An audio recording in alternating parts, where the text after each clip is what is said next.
ఈ రోజు కూడా కృష్ణానది మీద రాజశేఖర రెడ్డి గారు ప్రారంభించిన ఎస్ఎల్బిసి టన్నెల్ ఏదైతే ఆగిపోయిందో, ఆనాడు ఒక గొప్ప సంకల్పంతో రాజశేఖర రెడ్డి గారు ప్రారంభించిన ఎస్ఎల్బిసి టన్నెల్ని మా ప్రభుత్వం పూర్తి చేస్తుంది.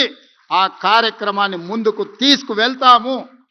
గోదావరి జలాల మీద ప్రారంభించిన ప్రాణహిత చేవెళ్ల ప్రాజెక్టును పూర్తి చేసే బాధ్యత మాది, మా ప్రభుత్వాన్ని.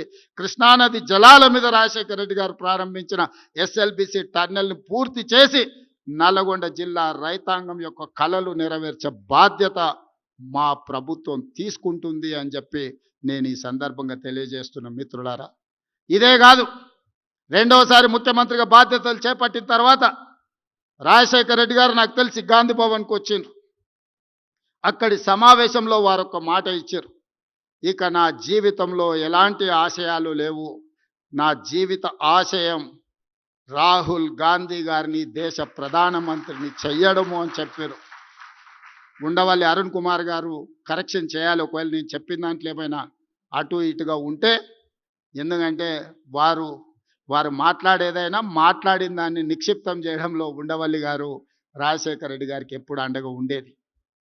అందుకే నాకు తెలిసి అదే రాజశేఖర రెడ్డి గారి చివరి కోరిక.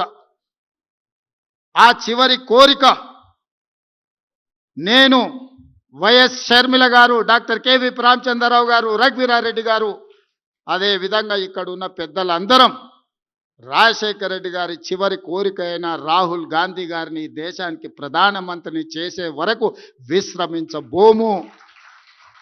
వారి లక్ష్యమైన ప్రాణహిత చేవెళ్లను పూర్తి చేయడం మా బాధ్యత, వారి లక్ష్యమైన ఎస్ఎల్బిసిని పూర్తి చేసే బాధ్యత మా బాధ్యత. వారి చివరి కోరిక ఏదైతే రాహుల్ గాంధీ గారిని దేశానికి ప్రధానమంత్రిగా చేయాలనుకున్నాడో అది పూర్తి చేసే బాధ్యత మేమందరం తీసుకుంటాం. మీ అందరి సహకారం ఉండాలి. మీరందరూ అండగా నిలబడితే ఇది అసాధ్యమైన కోరిక కాదు. అసాధ్యమైన ఉచిత కరెంటును రాజశేఖర రెడ్డి గారు చేసి చూపించారు. రాజీవ్ ఆరోగ్యశ్రీని అమలు చేసి చూపించారు. ఫీజు రియంబర్స్మెంట్ అమలు చేసి చూపించారు. మైనారిటీలకు 4% రిజర్వేషన్ అమలు చేసి చూపించండు. వారు మరణానంతరం కూడా 16 సంవత్సరాలైన వైఎస్ఆర్ అంటే నిన్ననో మన్ననో మేము కలిసినట్టు జ్ఞాపకాలు.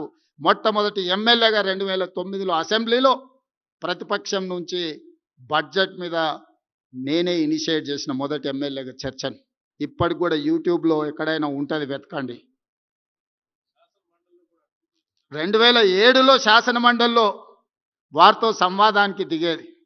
పర్టికులర్గా 2009 బడ్జెట్ సెషన్స్లో ఎట్టయినా రాజశేఖర రెడ్డి గారితో వాదనలో నిలబడాలి అని రాత్రి మొత్తం బడ్జెట్ మీద చదువుకొని ఉదయం ఒక్క క్షణం కూడా నిద్రపోకుండా ఇంట్లో నుంచి సరాసరి శాసనసభకి వెళ్ళి రాజశేఖర రెడ్డి గారి ముందు నిలబడి 53-54 నిమిషాలు బడ్జెట్ మీద మాట్లాడితే మొదటిసారి ఎమ్మెల్యే కదా అని రాజశేఖర రెడ్డి గారు తీసి పడేయలేదు. రాజశేఖర రెడ్డి గారు ముఖ్యమంత్రిగా నిలబడి నేను మాట్లాడిన ప్రతి మాటకు, నేను చేసిన ప్రతి విమర్శకు ముఖ్యమంత్రిగా వారు సమాధానం చెప్పి ప్రోత్సహించిండు. తర్వాత కలిసినప్పుడు కొత్తగా రాజకీయాలకు వచ్చే వాళ్లకు అవకాశం ఇవ్వాలి, మేము సమాధానం చెప్పడం ద్వారా వాళ్ళని ప్రోత్సహించిన వాళ్ళం అవుతామని నేను కలిసినప్పుడు వైఎస్ఆర్ గారు చెప్పిండ్రు. అందుకే ఈనాటికి శాసనసభలో ఎమ్మెల్యేలు మాట్లాడితే నేను లేచి సమాధానం చెప్పడానికి ట్రై చేస్తాను. నాకు ఎప్పుడు గుర్తొస్తుంది, మొదటిసారిగా 2009లో శాసనసభలో బడ్జెట్ మీద నేను లేవనెత్తిన అంశాలు రాజశేఖర రెడ్డి గారు వివరించిన తీరు రాజకీయాల పట్ల ఒక నమ్మకం, విశ్వాసం కలిగించింది. అలాంటి రాజకీయాలు రావాలి. ఎవరికైనా అధికారం వస్తే అహంకారం వస్తుంది, అహంకారంతో పాటు ఆలోచనలు మారుతాయి. రాజశేఖర రెడ్డి గారు ముఖ్యమంత్రిగా మారిన తర్వాత అహంకారం కాదు, ఆలోచనతో ప్రజలు ఏమి ఆశిస్తున్నారో, ప్రతిపక్షాలు ఏమి సూచన చేస్తున్నాయో వాటిని పరిగణలోకి తీసుకొని పరిపాలన చేయాలని, అంతకంటే ముందు వారు ఉన్న విధానాన్ని మార్చుకున్నా అని వారే చెప్పి నాకు కోపం అనే నరం తెగిపోయింది. నేను ప్రజలకు సేవ చేస్తాను రాజశేఖర రెడ్డి గారు ఏదైతే చెప్పినరో, ఈనాటి రాజకీయాలకు రావాలనుకున్న వాళ్ళందరికీ ఇది ఒక సూచన.